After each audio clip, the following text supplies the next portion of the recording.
Bienvenidos, gente, a Brújula Libertaria. Una vez más, el ¿Cómo estás, gran, muchachos? el gran ¿Todo Pablo bien? Ahí va, perdón que los interrumpí, Ulises. El gran Pablo Molina, lo iba a presentar. El gran Matías Calero y el humilde Fernando Rey, que está acá. El más grande de todos, obviamente.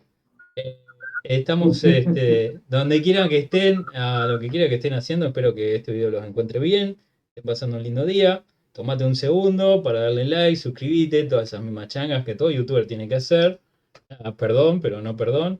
Eh, Hoy, como podrás haber visto en el título de este video, vamos a dar un paseo por algunas de las acciones que ha tomado el gabinete de Orsi, con alguna otra cosita, para agregarle un poco de sazón. Y vamos a arrancar con una pequeña entrada que me parece que va a ser la más jugosa, la que más va a rendir con respecto a las olas que están generando esta gente de Orsi, en la opinión pública y definitivamente en este caso en la opinión libertaria.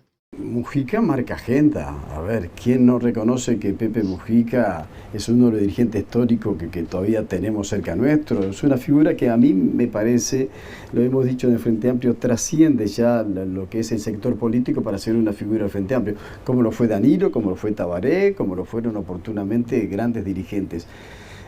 Pero tiene una opinión propia, no porque él tenga una opinión y la exprese, que es mucho más repetida y escuchada que la nuestra, tenemos que comulgar con la opinión de él.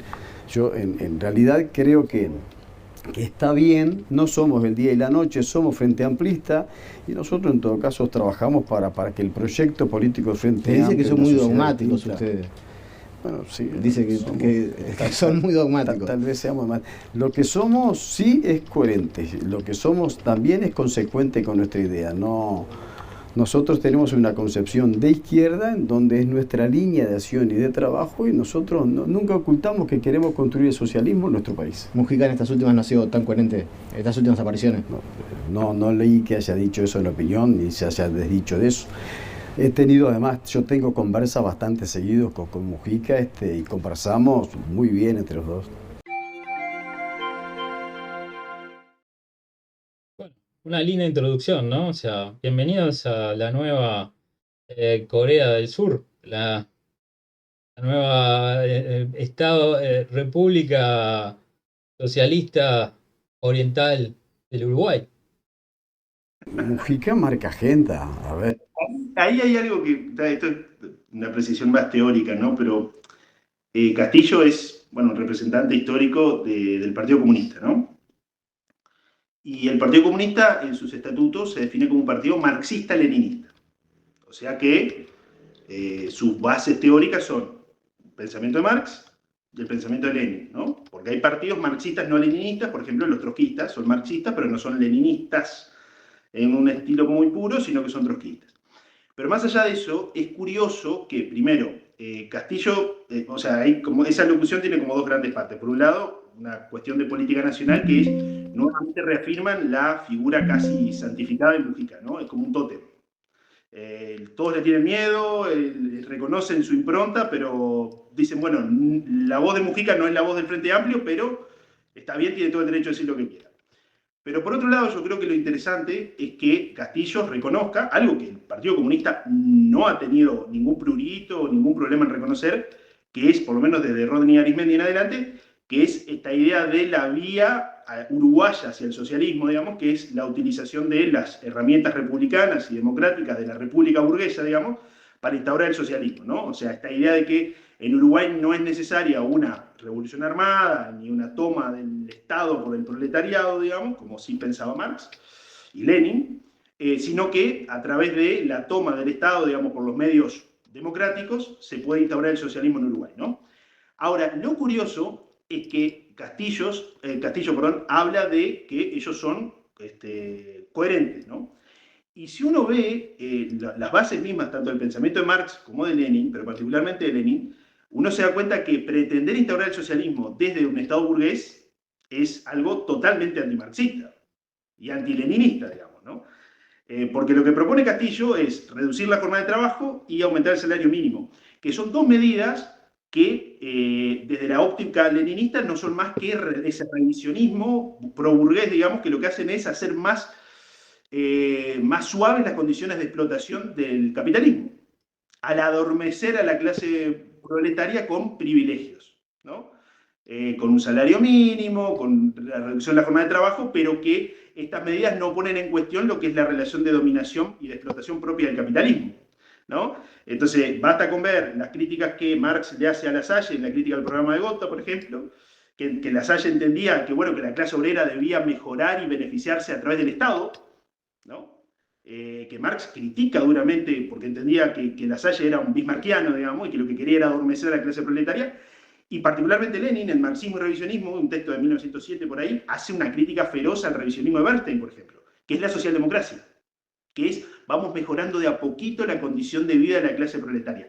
Entonces, es curioso que Castillo pretenda instaurar el socialismo diciéndose marxista y leninista y coherente desde el Estado burgués, porque nadie puede dudar que para la óptica comunista, marxista-leninista, el Estado burgués es un Estado burgués, ¿no? Pues no es un Estado socialista. El Estado no está tomado por el proletariado.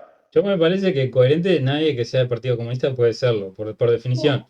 Pero Pero no puedes ser coherente con tu sistema de ideas. Un claro, comunista coherente no estaría dentro del Frente Amplio, ni tampoco aceptaría un cargo político dentro de un Estado burgués. claro. Pero ¿qué es otra cosa que los comunistas siempre han hecho a lo largo de la historia? Se han infiltrado en estructuras políticas y culturales para llevar adelante la gran lucha social.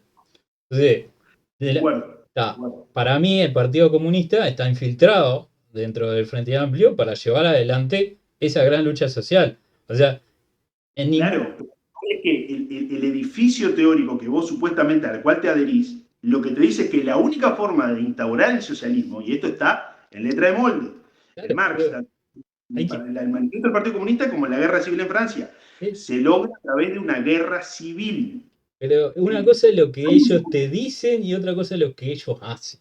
Pero entonces no eres coherente con tu propia ideología, que eso es lo que hay que apuntar. O sea, más allá de explicar lo que es la doctrina marxista, que un comunista sea ministro de Trabajo en un Estado burgués y que pretende instaurar el socialismo dentro del Estado burgués, la lógica marxista-leninista no es más que adormecer a la clase proletaria y hacer más apetecible y menos severas las condiciones de explotación del capitalismo.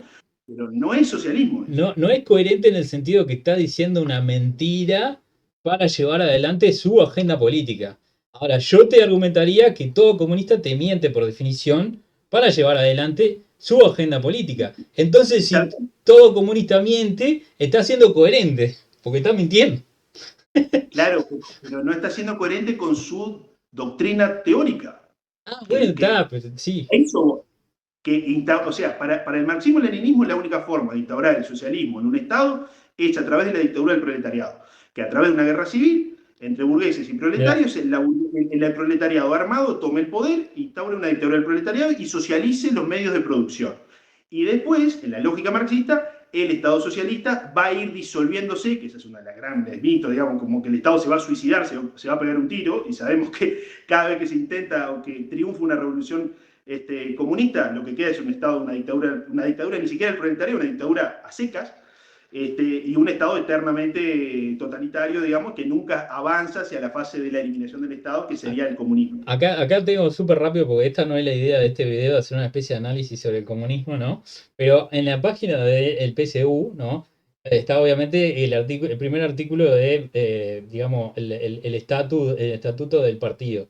Entonces dice, el Partido Comunista del Uruguay es por su historia es la unión voluntaria y combativa de los comunistas, combativa, ya hay una palabra de lucha armada, ¿tá? Que orientado a la ideología científica, ya está, quiero saltar a prenderle fuego, o sea, la ciencia basada en la evidencia empírica, toda la evidencia indica que son una manga asesino, la puta que te parió, ¿tá? Perdón, pero me molestó mucho esa palabra ahí, del marxismo-leninismo. Tiene sentido, entre la lógica marxista... No, ya sé que tiene sentido, porque la usan desde el punto de vista propagandístico, pero no tiene nada que ver. Eso está en el manifiesto comunista. Claro, pero no tiene nada que ver la metodología científica con la ideología política marxista, no tiene nada que ver. La usan como manera de destruir las estructuras clásicas de control de masa en Europa, que era la religión. Por eso, pero no tiene nada que ver con la ciencia. Luchan para que la clase obrera uruguaya, luchan, de vuelta. Palabra combativa. Que la clase obrera uruguaya se desempeñe en su misión histórica social. La marcha. Ya, otra palabra combativa de los trabajadores hacia el socialismo y la posterior edificación del comunismo. O sea, Claro. Entonces, es curioso que Castillo no haya dicho que el plan de ellos es instaurar el comunismo en Uruguay. Se quedan en la fase intermedia entre el capitalismo y el comunismo, que en la lógica marxista es el socialismo, ¿no? mirá, lo que yo intuyo que ellos quieren hacer, ¿tá? Esto obviamente, meterse en la mente de un comunista debe ser lo peor. Por eso exacto. Me dice, este proceso es parte de la lucha por construir la democracia avanzada. Sí, exacto. Ese es el concepto de Ronnie Arismendi, la democracia basada. La democracia avanzada, claro, pero ¿qué es la democracia avanzada? Que en ningún momento la explica. Bueno, eso está en los textos de Rodney Arismendi. Es justamente utilizar los instrumentos y los mecanismos de la democracia liberal burguesa para avanzar hacia el socialismo y después, eventualmente, cuando la clase proletaria tome el poder, lo que pasa es que ahí se quedan con un problema grande que es la dictadura del proletariado. Que eso en la década de los 90 dio un conflicto tremendo dentro del Partido Comunista, luego que se cae el muro de Berlín. Que es, ¿qué hacemos con este concepto? Que es un concepto maldito, pero está en la lógica del sistema marxista. ¿Qué le va a hacer? Claro, pero es como que estás tomando pasos adicionales para llegar a lo mismo. Exacto. Exacto, y además también un tema que es que Uruguay, ¿qué país? O sea, ya el Estado uruguayo ya es cercanamente al socialismo. Está, Y la pero eso no me hace sentir Constitución, mejor, Matías, eso me hace sentir no, peor. sin duda que no, pero ya el Estado te controla la luz eléctrica, el servicio o sea, del suministro de petróleo, de combustible. Te tiene monopolizado el servicio de agua potable. El Estado está metido hasta el tuétano en todo. El Estado te puede poner controles de precios a piachero, o sea, ¿qué, o sea, del mercado puede hacer el Estado a piacere en Uruguay sin problema, sin reformar la Constitución siquiera. Pero bueno, en fin, pero o sea, es curioso que un comunista que dice ser coherente sea ministro de Trabajo de un Estado burgués. Que es totalmente contradictorio, ¿no? Y esas son las cosas que hay que contar, digamos. Usted es contradictorio. Si usted fuese un marxista convencido, usted no hubiese aceptado ese cargo.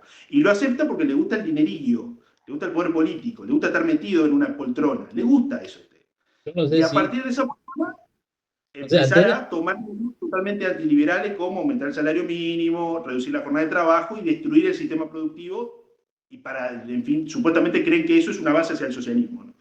Claramente tenés razón, pero yo no sé qué tanta éxito pueda llegar a tener esto como argumento para combatir la narrativa de ellos, digamos. Porque. Pero ¿por qué? Pero porque ellos hacen mucho hincapié en la coherencia. Entonces, vos le atacás con la evidencia empírica y te dicen, no, eso no es verdadero socialismo, o eso no es verdadero comunismo. Pero ahí le atacás desde la coherencia ideológica, porque es muy difícil ser un marxista coherente, muy difícil. Hay que hacer una apología, hay que defender la dictadura del proletariado, hay que defenestrar la propiedad privada de los medios de producción. Y es difícil. Entonces te intentan hacer esos juegos de cintura para hacerlo un poquito más apetecible porque es intragable. Es difícil en un país tan pacífico como el Uruguay, digamos. O sea, en un país más violento no es tan difícil, porque la gente ya se presta para ese tipo de cosas. Pero en Uruguay. No, pero eso, digamos, la lógica leninista en la digamos, la agitación y la propaganda, los marxistas te pueden generar un conflicto y un descontento social cuando quieran. Obvio, en cualquier parte del mundo. Y lo han hecho en Uruguay, lo han hecho en Chile, lo han hecho en todas partes del mundo. Pero digo que nosotros somos más pacíficos que los argentinos, por ejemplo, que los agitabas un poquito y te van a prender fuego en las Malvinas.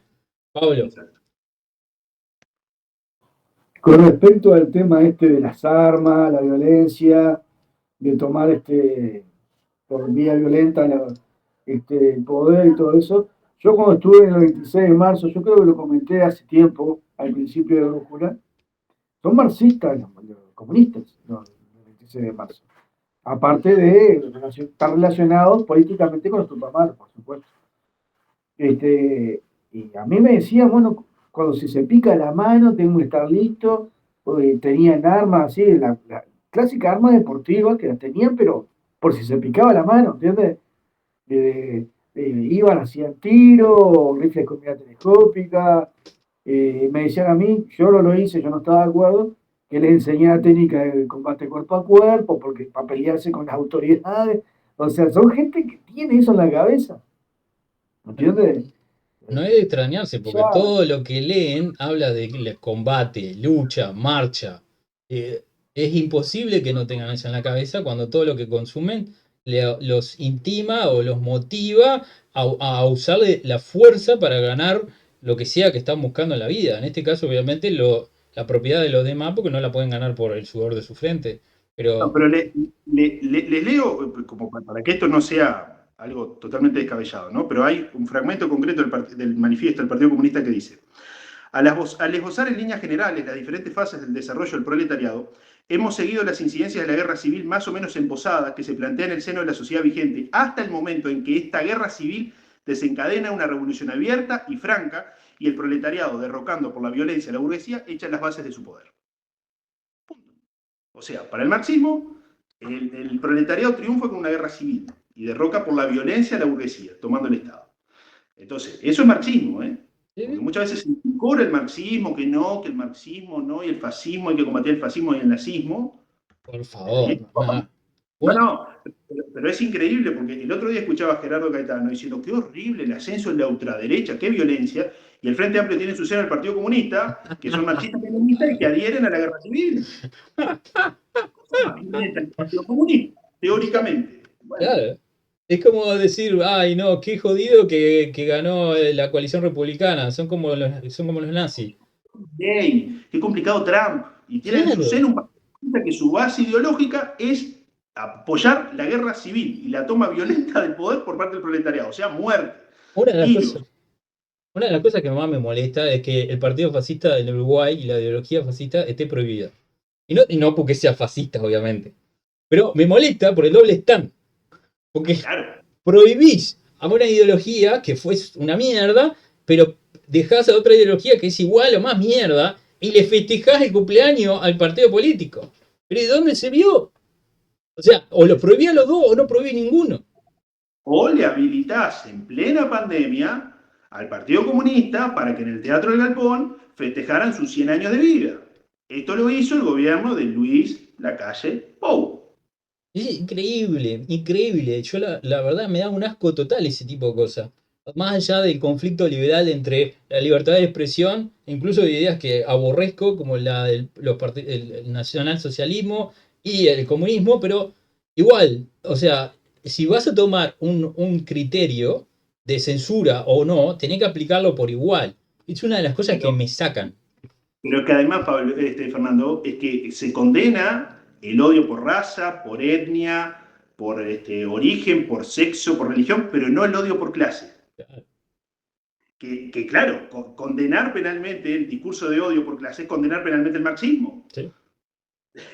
Entonces, bueno, es el doble estándar. Y Pero de bueno, hecho está que en bien. la práctica el marxismo también, porque el antisemitismo estaba muy fuerte en la Unión de Repúblicas Sin duda. Socialistas Soviéticas.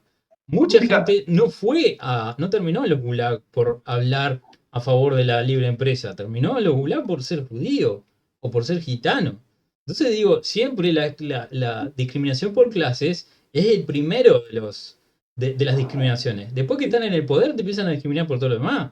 Y eso es algo que no se ve. Yo hice hace unos meses un hilo en Twitter justamente marcando esas coincidencias del antisemitismo entre Marx y Hitler, digamos, que están en la cuestión judía. Marx hace comentarios muy similares a los que Hitler va a hacer en el Mein Kampf respecto al pueblo judío y al triunfo del dinero y la judaización de los cristianos por el triunfo del dinero y que el dios de los judíos es el dinero. Muy similar, hay pasajes concretos en Mein Kampf.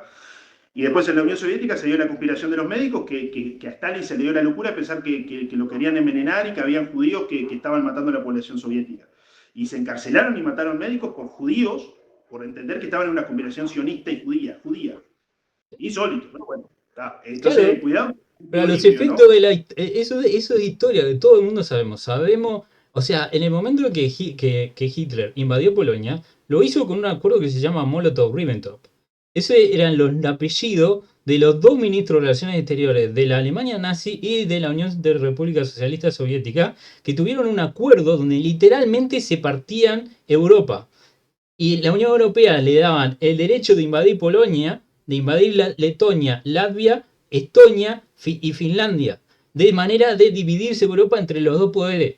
¿Tá? Y cuando Hitler invadió Dinamarca, invadió Francia, invadió Holanda, invadió Bélgica, invadió Yugoslavia, invadió Grecia, cuando los italianos invadieron el norte de África, el combustible que estaba dentro de esos aviones, de esos tanques, era soviético. El grano en el pan de los alemanes que comían era soviético, o más precisamente ucraniano bajo ocupación soviética. Esta idea de que son antónimos, de que son enemigos, es una de las ideas. La única enemistad que tenían Hitler y Stalin era entre ellos compitiendo a ver quién iba a ser el más hijo de puta. Porque después no había enemistad ninguna. Ideológicamente eran muy parecidos. Entonces, que me vengan a argumentar de que Hitler era mucho peor que Stalin es algo ridículo. El mundo está mucho mejor después de la muerte de Hitler, ni que hablar, pero también después de la muerte de Stalin. La diferencia es que la ideología de Hitler murió con él. Bueno, más o menos. Pero la ideología de Stalin sigue viva y coleando en el siglo XXI. Y va a seguir 1000 años más, Pablo. Porque no tiene nada que ver con la coherencia o la tecnología. Porque hay ideologías que son más viejas y son igual o más mortíferas que el comunismo y el nazismo y siguen vivitas y coleando. Así que Pero es que como para darle un cierto, y quizás pasamos a otro tema, pero sí. a mí es interesante ver que un ministro de Estado, futuro ministro de Estado, reconoció en un medio público que su objetivo, el objetivo de su partido es instaurar el socialismo en Uruguay. Imagínense si un futuro ministro dijera, nuestro objetivo es instaurar el fascismo en Uruguay. O instaurar el nazismo. No, que la ultraderecha, que pin, que pan. O sea, el adormecimiento, la buena prensa que tiene el socialismo y el comunismo, a pesar de los millones, decenas de millones de muertos que tiene arriba, es algo para tratar y es algo que hay que hacer mucho énfasis. De decir, miren que es tan criminal el comunismo como el fascismo y como el nazismo. Y en términos netos, en términos de vida, hizo mucho más daño el comunismo que el fascismo y que el nazismo juntos. Entonces, jodido. Entonces, nuevamente, llama la atención el adormecimiento, digamos, de la opinión pública respecto a esto. Y por eso yo me propuse resaltar esto, porque creo que además es un tema atractivo para el público de Brújula. Pero cuidado con eso, no hay que bajar las armas con esto. Todos los días hay que decir, ustedes son lo mismo, peor y más mierda que el fascismo y que el nazismo. Y viene toda la misma cuña que Hegel, digamos, ¿no? Sí. Es lo mismo, es dividir a la gente en base a odio. ¿Sabés por qué vos estás mal? ¿Ah? Es porque aquel te lo están quitando. ¿Ah? Y aquel es el judío o el capitalista, que en muchos casos era lo mismo. Por eso el marxismo también era igual de antisemita. Pero es lo mismo, echarle tu desdicha a las acciones de otra persona. Y convertirte en un esclavo a la inhabilidad de pensar por vos mismo, de decir yo soy responsable de mi propio destino. Infantilizar a la gente, colectivizar cosas que son individuales como la vida y la familia, con las planificaciones que hacía Hitler, ya sea de la raza ideal o bueno, dicho sea paso, Stalin hizo lo mismo, hizo lo mismo, literalmente lo mismo, pero también dentro de la planificación de los colectivos ideales, las comunidades ideales que quería hacer la Unión Soviética. Es la misma mierda. Bueno, está. Esto me hace subir la bilirrubina este tema. Sí. Bueno, hermano, es lo que tiene. Mi mente dice. Estos temas hay que tocarlos con esta frontalidad. Es decirles, ustedes no tienen ninguna superioridad moral de nada. Por más que hablen de lo común, de la igualdad, son criminales. Su ideología es una cagada. Es una ideología criminal, asesina, que ha fomentado la violencia y la destrucción durante todo el siglo XX y parte de lo que va del siglo XXI. Hay que decirlo con frontalidad. Ustedes no tienen no están en ninguna poltrona, en ningún Olimpo para decir, ay, los liberales, qué horrible. No, no, ustedes son los criminales, ¿no? El liberalismo no tiene las manos manchadas de sangre. El comunismo, el fascismo y el nazismo, sí. Exacto. Y me parece que la principal razón por la cual se da la batalla cultural es apuntar a eso, a eso, la extrema derecha, la extrema derecha, la extrema derecha, la extrema derecha, y no hay extrema izquierda. Me parece que es uno de los temas que hay que dar hincapié hasta el punto de aburrir a la audiencia. Pero bueno, hablando del poder maravilloso que tienen las fuerzas colectivistas de llegar a la gente y de alguna manera lavarle la cabeza, obviamente hacen uso y desuso de los medios de prensa, ¿no? Donde tienen muchos aliados. Y hoy tenemos una noticia con respecto a nuevas figuras de los medios tradicionales de Uruguay que se unen a filas, en este caso oficiales y oficialistas, porque podrían ser dirigentes, como fue Blanca Rodríguez, o podrían ser integrantes de, yo qué sé, ediles o senadores, diputados, pero en este caso van a trabajar en torre ejecutiva. Y bueno, me refiero específicamente a, primero que nada, Martín Les, que es del Tele12, y Lana da Silva, que es de Subrayado. Este lunes se designó a Diego Pastorino, actual director de OCE por el Frente Amplio, como el director general de Presidencia de la República. El martes 31 se designaron 2 nuevas figuras quienes estarán a cargo de comunicación presidencial. Se trata de los periodistas Martín Les y Iliana de Silva, según informó Búsqueda y confirmó Montevideo Portal. Uno, como comentaba, es ex integrante de Subrayado, de Canal 10, y la otra es de Telemundo 12. Lógicamente se extraña, son muchos años, muchas elecciones, muchas transmisiones de este tipo. Lo que no me extraña es verte ahí luego de la manera como cubrías ese tipo de noticias y ese tipo de elecciones. Por su parte, Da Silva habló de las huellas que el periodismo le dejó y remarcó que a lo largo de su trayectoria periodística pudo comprender el poder que tiene la política como herramienta para transformar la realidad de las personas. Claro, por eso te hiciste político. Pero bueno, esto es un caso más, ¿no? Porque este año hemos visto una infinidad de figuras de los medios pasarse a filas tanto de, bueno, principalmente del Frente Amplio, algunos de la coalición republicana, pero todos viendo cómo pueden, digamos, vivir del juego estatal. Sí, yo creo que ahí hay como dos formas de verlo, por lo menos dos planos de análisis, por lo menos, a mi juicio. Uno, que es esto reafirma que la izquierda, no sé si ustedes vieron esta película de Fincher, me parece, creo que es El Club de la Pelea, ¿no? Sí, buenísimo. Que al final, estos tipos, los del Club de la Pelea, estaban en todos lados y después pasa algo que es el final, bueno, en fin.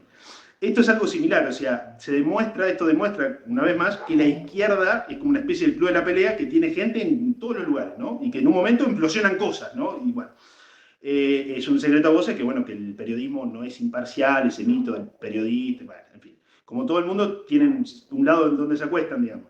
Ahora, yo creo que el otro plano de análisis, que es como, bueno, el primero es como llover sobre mojado, ¿no? Que la izquierda siempre ha tenido un énfasis en generar cuadros ideológicos o tener gente en lugares, en universidades, en medios de comunicación, en lugares claves que influyen en la formación de opinión, en la generación de conciencia, o sea, se tomaron a Gramsci muy en serio, ¿no? Esto de la batalla cultural y la guerra cultural y la hegemonía cultural, que es un concepto clave en Gramsci. Pero yo creo que el otro plano, que es interesante, que a mí me parece que es sintomático del sistema de partidos de Uruguay, que es que es cada vez más común que los partidos políticos buscan referentes fuera de las estructuras partidarias. Ya sea en el sindicalismo, ya sea en el periodismo o ya sea en la fiscalía, ¿no? Entonces es curioso, es sintomático y me parece problemático que es que los partidos políticos cada vez están menos interesados en formar sus propios cuadros, sus propios dirigentes. Lo esperable es que los partidos políticos, a través de mecanismos de filtros y de formación, generen a sus propios líderes, a través de una carrera orgánica, y no que aparezca un Sartori en paracaídas o aparezca un Ojeda, que vienen de afuera y que toman las estructuras partidarias, pero sin una formación orgánica dentro del partido. Y eso me parece preocupante, porque la popularidad o la llegada a la gente a través de los likes o siendo muy popular en Instagram o teniendo una carrera mediática no te hace político. Sí. Una figura reconocida no te hace político. En el siglo XXI, no, Mati, sí.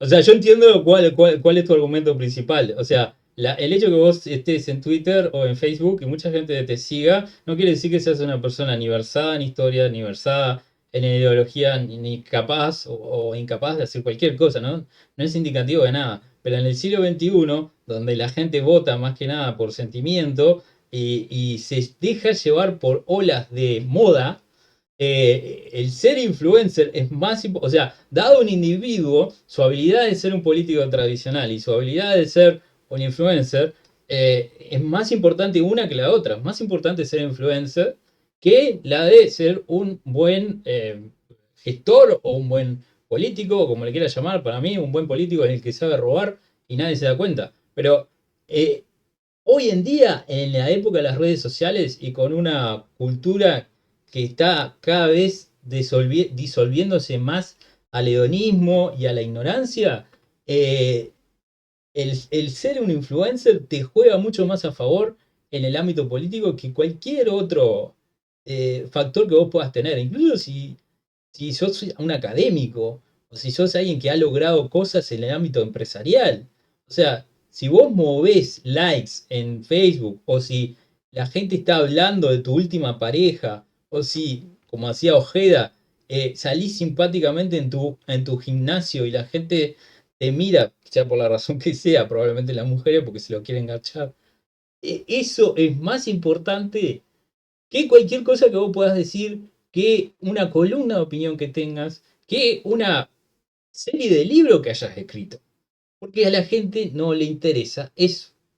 Y está, yo para mí Sí, es algo pero malo, pero es meramente la teoría del mercado. En efecto, la gente, el consumidor, consume. Bueno, dale, no te quiero interrumpir. sí, pero uno consume un periodista, no consume un político. Entonces, no confundamos el apoyo o el prestigio o el reconocimiento que puede tener una persona por desempeñar bien su función y pensar que ese apoyo, ese prestigio, ese reconocimiento público automáticamente lo habilita o le da capacidades para ocupar un cargo político. Por supuesto que no, Entonces, pero a yo las lo que... personas le importa lo mismo. Tengo que elegir a alguien. ¿A quién elijo? Elijo Pero es que al que me cae más simpático. ¿Quién es el que me cae más simpático? Ah, justamente poco importa eso, porque si no eliminemos los partidos políticos, que lo cual no sería nada malo. Pero eliminemos, bueno, pero eliminemos los partidos políticos, eliminemos las listas políticas, eliminemos los lemas y que la gente vote a cualquier persona que se pueda candidatear por al margen de un partido político. Pero en este país, como vos necesitas necesariamente estar en un lema para poder, en una lista de un lema, digamos, para poder ocupar un cargo electivo, es un problema. Entonces eso le da una responsabilidad institucional dentro de una república democrática a los partidos políticos de formar gente más o menos potable. estás hablando a favor de la partidocracia. Te voy a traer a Sashi acá. Pero ese es el tema. Pero entonces, al final, en el Uruguay, ya hace mucho tiempo que los partidos políticos se han transformado en máquinas de recolectar votos, nada más. Sí, Y se ha sí, perdido esa función de más o menos sí. ser un filtro entre la ciudadanía y más o menos establecer como justamente un mecanismo de filtro y de formación para que lleguen más o menos gente más o menos formada y no gente popular. Bueno, pero uno decía claramente, bueno, hoy escuché a Sashi justamente decir eso, y no usó el término heladera, usó la vajilla, pero ¿a qué me refiero? Obviamente, a que vos, el Frente Amplista, él es la frase, ¿no? Le pones una heladera adelante y te lo bota. Bueno, eso que antes se le reservaba exclusivamente al fabildante, combinación de cabildante con Frente Amplista, hoy en día aplica a todos. O sea, le pusieron a esta mina, Ah, ¿cómo es? La vicepresidenta de Delgado. Em, Bajo. eh, No, no, otra. Ripoll, la gordita, ahí va, le iba a decir Ripoll, Ripoll. el bombón. Le pusieron el bombón y la votaron igual. O sea, la mayoría de la gente que la votó en su mente se estaba masticando las mandíbulas, pero la votaron igual. ¿Tá? Porque votan cualquier cosa que le pongan adelante, con esta idea de que por lo menos no son los otros. ¿Tá? Que es probablemente por la misma razón que la gente que votó a Cose votó a Orsi igual. Por lo menos no estoy votando a los blancos. Entonces, bajo esa teoría de los dos bandos, que por lo menos no, se puede justificar votar cualquier cosa. Sí, pero incluso, Fernando, es curioso porque estas movidas del Frente Amplio de buscar gente popular, que ya vimos la experiencia con esta La abogada trans, esta sí, Michelle Suárez. Michelle Suárez, no, así es. Una jugada del Partido Comunista como para, bueno, no sé, afiliarse a los movimientos LGTB, no sé qué, le salió mal. Pero ¿por qué le salió mal? Le salió mal porque justamente la tipa era una delincuente. ¿Sí? La tipa o el tipo. Si no Perfecto. hubiera sido un delincuente, hubiera sido un golazo. Bueno, pero si vos elegís y ponés en un cargo electivo a una persona simplemente por tener tal o cual rasgo, sin interesarte por su formación, por su experiencia, por su contenido, por su pensamiento, te salen estos tiros por la culata. Pero lo que quiero remarcar es que esto va a contramano de la tradición histórica, no solo de la izquierda, pero particularmente del Frente Amplio, de interesarse por la formación de sus cuadros políticos. Más o menos, nos puede gustar o no qué es lo que piensan, Todo- pero hay un interés que más o menos llegue gente más o menos formada.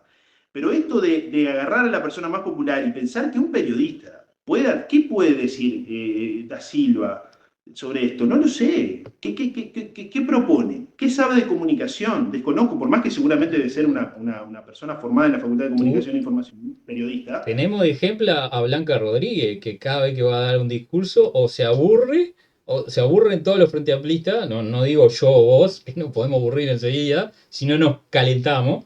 Y es incapaz de ser lo suficientemente elocuente para dar 30 minutos de una charla.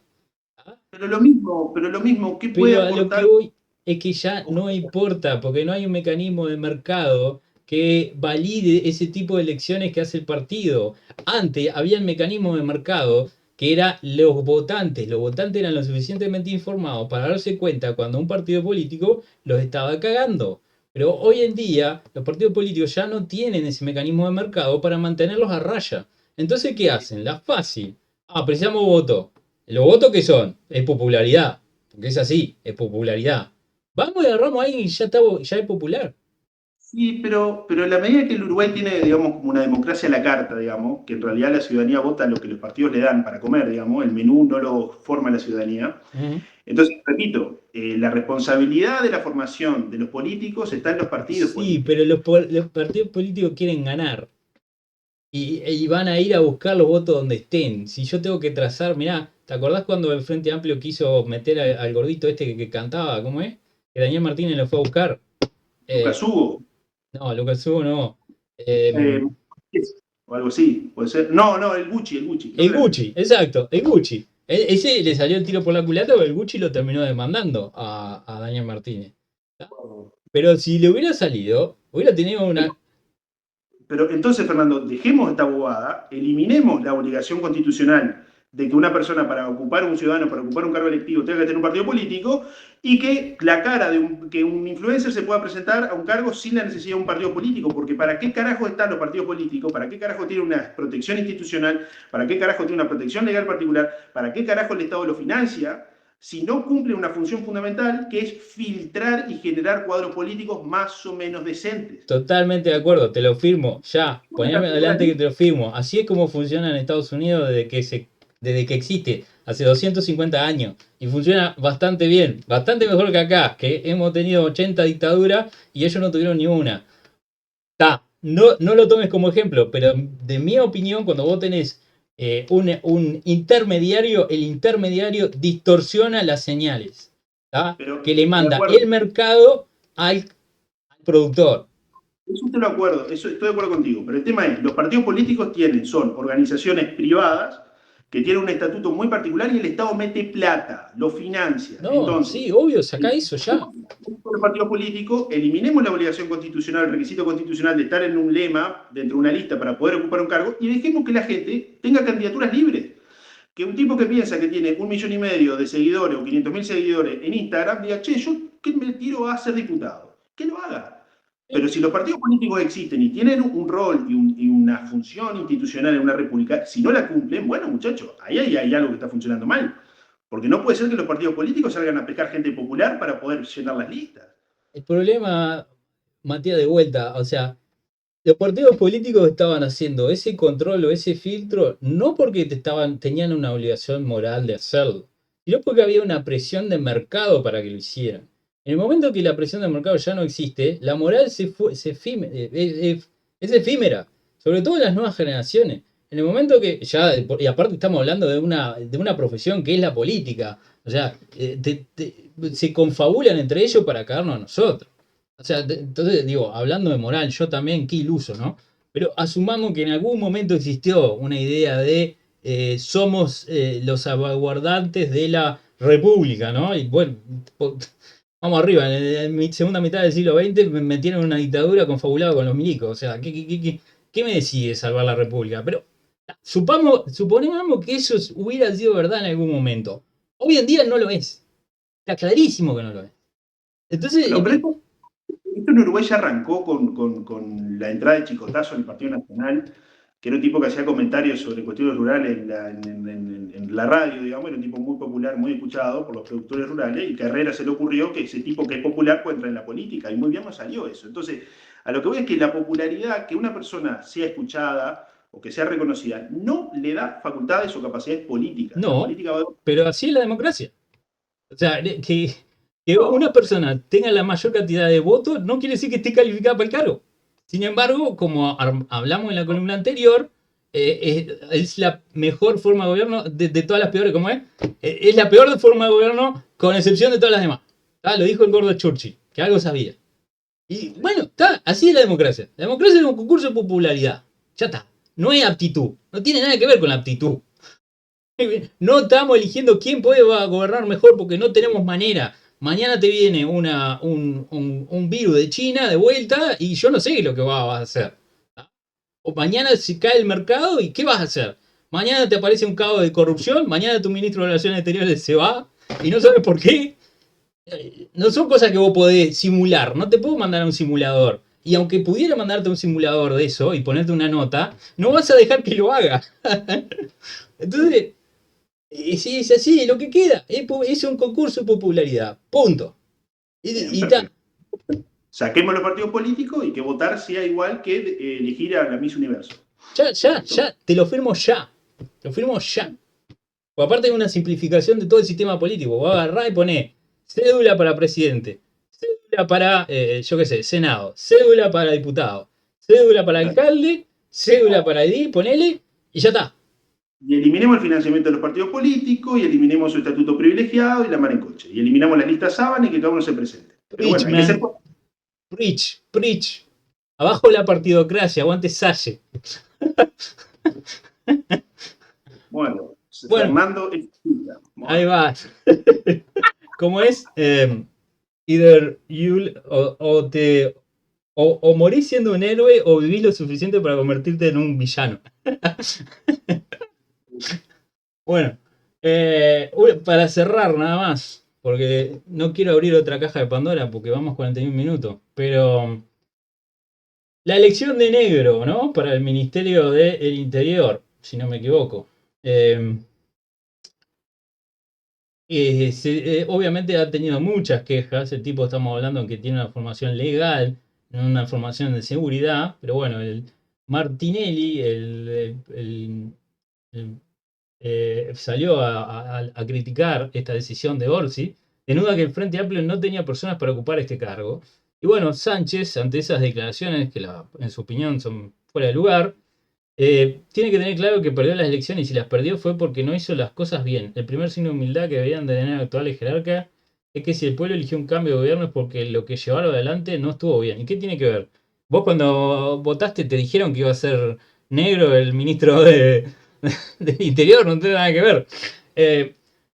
Es 10 veces mejor, puede ser una oportunidad, dice, porque es 10 veces mejor que Martinelli. Bueno, eso abrió una caja de Pandora de un ida y vuelta con respecto a Sánchez, Negro y el rol de los fiscales en el gobierno. Que bueno, me parece que no podemos entrar mucho en ello. Pero un temita que sí que quería mencionar. Según el presidente del gremio de fiscales, no genera incomodidad la asignación de Carlos Negro como ministro, pero a su vez, que no se mezcle a la fiscalía con la política partidaria.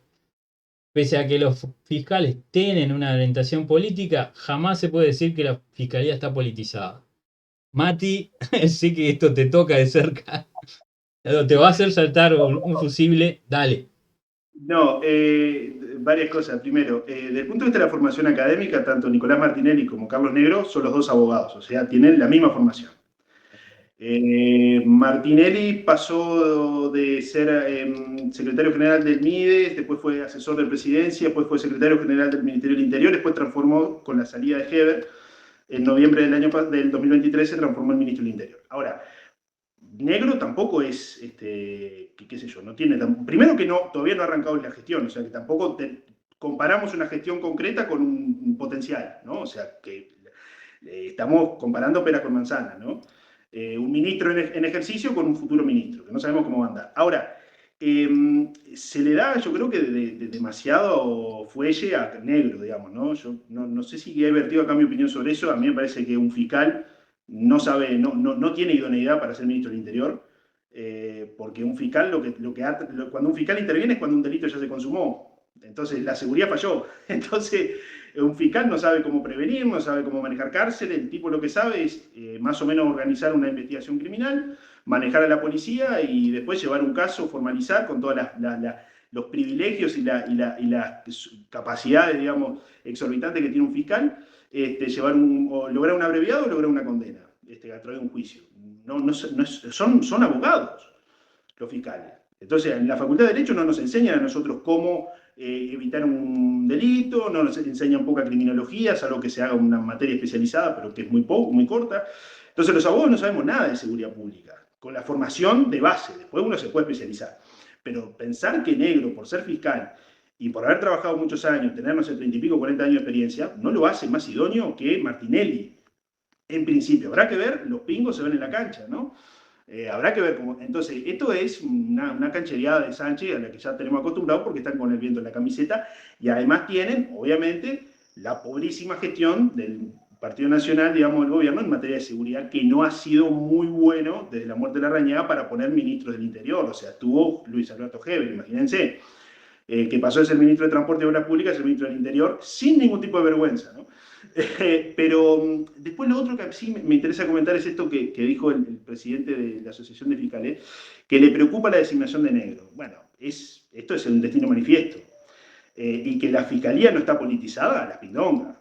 Los fiscales tienen un plan nacional, un programa nacional de política criminal que lo baja la Fiscalía General de la Nación, que los fiscales tienen que filtrar qué delitos son más importantes, qué delitos tienen más interés social o interés más general. O sea, los fiscales, desde el nuevo Código del Proceso Penal del 2017 en adelante, piensan con cabeza política, piensan en términos de administración de recursos escasos, que es lo que hace un político. ¿Construimos una escuela o construimos un hospital? Siempre hay un costo de oportunidad. Entonces, cuando vos metés en la función de los fiscales pensar en términos de costo de oportunidad, de priorizar en qué invertimos los recursos que son escasos, estás introduciendo el razonamiento de tipo político, ¿no? Eso la Escuela de la Elección Pública, con Buchanan en adelante, lo deja muy claro. O sea, los políticos tienen que pensar en esos términos. Entonces, los fiscales están pensando en términos políticos siempre, al decir qué delitos priorizar y qué delitos no, que además ya están priorizados con directrices políticas, porque por algo hay una política de persecución criminal. Esto es política. Y además, los fiscales ya han tenido una relevancia pública cada vez mayor. Aparecen en los medios de comunicación, basta ver, digamos, el desfile de la fiscal Fleita, digamos, con todo el caso de Orsi el año pasado, todo lo que fue. Son vedettes. Les encanta una cámara a los fiscales, les encanta la trascendencia pública, porque al tener ya el dominio total de la investigación criminal, son figuras que ahora están bajo la lupa pública, porque a los gobiernos les interesa ahora el trabajo de los fiscales. Porque si un fiscal mete mucha más gente en la cárcel, eso aumenta y mejora los índices en materia de gestión de seguridad de un gobierno. Entonces están sumamente politizados. Es una mentira pensar que no lo están. El problema, yo hice un hilo en Twitter hace un tiempito, hace una semana, sobre el tema de Negro, que a mí lo que me preocupa es que la restricción constitucional, porque la Constitución en los artículos, estoy citando de memoria, creo que en el 92 y en el 100, establecen limitaciones para la participación o la candidatura de los fiscales letrados de la República a presidente, vicepresidente, diputados y senadores. Que es una limitación muy corta, digamos, porque lo que se exige simplemente es que renuncien a su cargo 6 meses antes de las elecciones, lo cual es nada, pero no hay ninguna prohibición constitucional para ocupar cargos administrativos. Sí lo hay para cargos de directores de entes autónomos y servicios descentralizados, pero se rigen por las reglas generales. Pero para ser ministro no hay ningún tipo de problema. Entonces, esto es consecuencia de una participación cada vez más creciente de los fiscales en política. No nos olvidemos de los Subía de la vida, de los Fossati de la vida, ¿no? O sea, esto no es nuevo. O sea, esto no arrancó con la designación de Negro. Entonces, es un problema, yo creo que es un vicio, y es un problema, es un residuo del nuevo Código del Proceso Penal que le da demasiadas potestades a los fiscales y hace que la política procesal penal sea una cuestión de política pública, de seguridad. O sea, se quiere hacer seguridad o seguridad pública con los procesamientos penales. Por eso está el CPP, por eso está el proceso abreviado, por eso están las condenas en masa, digamos, y hacen que el proceso penal sea una picadora de carne y no un proceso con todas las garantías, digamos, que deberían corresponder. Entonces, bueno, son una de las consecuencias de sacarle la investigación criminal a los jueces, que es lo que constitucionalmente debe ser, digamos, y se los dan a funcionarios fiscales que hasta antes de la entrada en vigencia del nuevo código eran funcionarios que tenían una función meramente de control técnico jurídico de la investigación que hacía un juez. Y decidían si sobreseían o si condenaban o pedían la acusación fiscal. Bueno, y tenemos a los fiscales que cada vez están más metidos en política porque los políticos tienen mucho interés en la fiscalía ahora, ¿no? Bueno, consecuencias de lo que hicieron. Ahora agua y ajo, ¿eh? Para mí es preocupante, y para mí habría que hacer una reforma constitucional, una de las tantas, para evitar que un fiscal utilice su cargo político, digamos, su cargo público para hacer política. que lo utilice como un escaparate para hacer política. Eso de Que lo arranque. hace. Lo otro es separar la capacidad de obtener financiación del Poder Judicial de la del Poder Legislativo. Y que el Poder Legislativo tenga que tener, por ejemplo, 2/3 de la Asamblea para hacer cualquier cosa en el Poder Judicial. Y que el Poder Judicial sea lo más independiente posible. Pero Pero el está. tema es que la Fiscalía no depende del Poder Judicial. Bueno, ese es otro problema, que es inconstitucional. Aparte. Porque No, no, no, no no. No es inconstitucional porque el artículo 168 de la Constitución, dentro de las competencias del Poder Ejecutivo, está la designación de los fiscales letrados y del fiscal de corte, ¿no? Eso es constitucional. O sea, la Fiscalía siempre es algo administrativo y es una función del Estado que hasta la entrada en vigencia de la ley orgánica del Ministerio Público estaban dentro del Ministerio de Educación y Cultura. Claro, pero las competencias, cuando la Constitución especificó eso, las competencias de los fiscales eran distintas a las competencias que tienen ahora. O sea, la Constitución no se pensó con la Constitución, no se diseñó ni se pensó el rol del fiscal y las limitaciones que están expresamente en ella para el fiscal que existe hoy en día, que tiene muchos mayores potestades.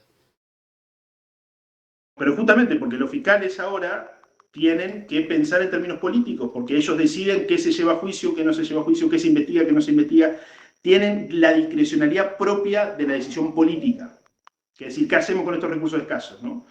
Entonces están metidos, o sea, están politizados por distintas razones. Porque piensan en términos políticos, porque los políticos, digamos, tienen cada vez más interés en lo que hacen los fiscales, que si acusan, si no acusan, si sobreseen, si no, si investigan, si no investigan. Y bueno, y su relevancia pública cada vez mayor, digamos, ¿no? Son agentes políticos de estrella, en fin, de estrellato. Y el caso de Fossati es pornográfico, ¿no?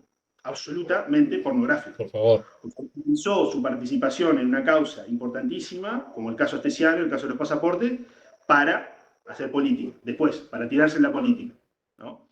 Y bueno, y hace relativamente poco Fossati le tiró un dardo a la calle Pou diciendo que ella se había inmolado. Sí, vos no me protegiste, algo por el estilo. Aparte, lo peor de todo, ¿no? Porque ella está dejando públicamente, de público conocimiento, admitiendo ante las cámaras que lo protegió. O sea, está admitiendo un delito y no pasa nada. No. Bueno, ya, ¿qué le vamos a hacer? Pero para mí es preocupante eso, que los fiscales cada vez estén más en política. A mí me preocupa porque creo que no aportan demasiado, qué sé yo. O piensan que por estar, porque con respecto a Negro lo que se ha dicho es no, pero tiene muy buena relación con la policía. Bueno, desígnalo director nacional de la policía entonces, pero no ministro del Interior.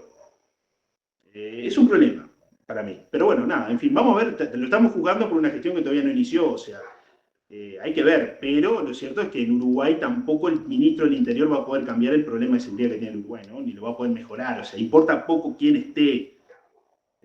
Pero bueno, lo cierto es que este gobierno tiene muy poca autoridad moral para cuestionar. Así que bueno. Ni que hablar. Con respecto al tema fiscalía, no tiene cero.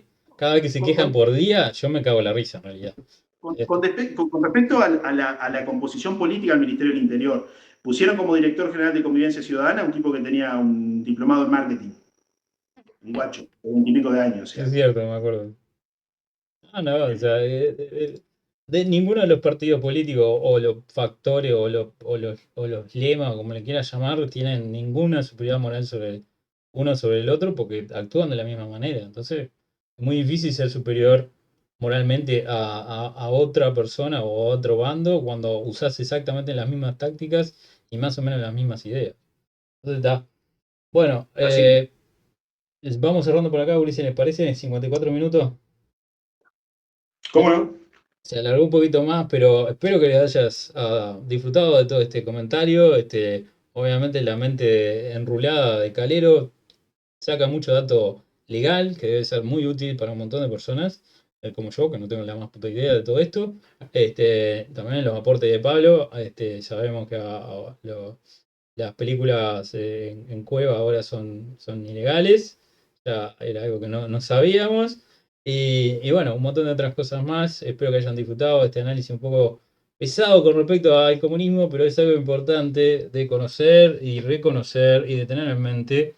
La batalla en contra del colectivismo nunca cesa, contra la gente que nos quiere sacar libertades, contra la gente que quiere un Estado más grande, solamente para robarnos lo que tenemos. Bueno, ahí me puse demasiado combativo. Gracias por seguirnos hasta acá, dale like, subscribe, nos vemos en el próximo episodio de Brújula. Hasta siempre. Chao, chao. Chau, chau, chau.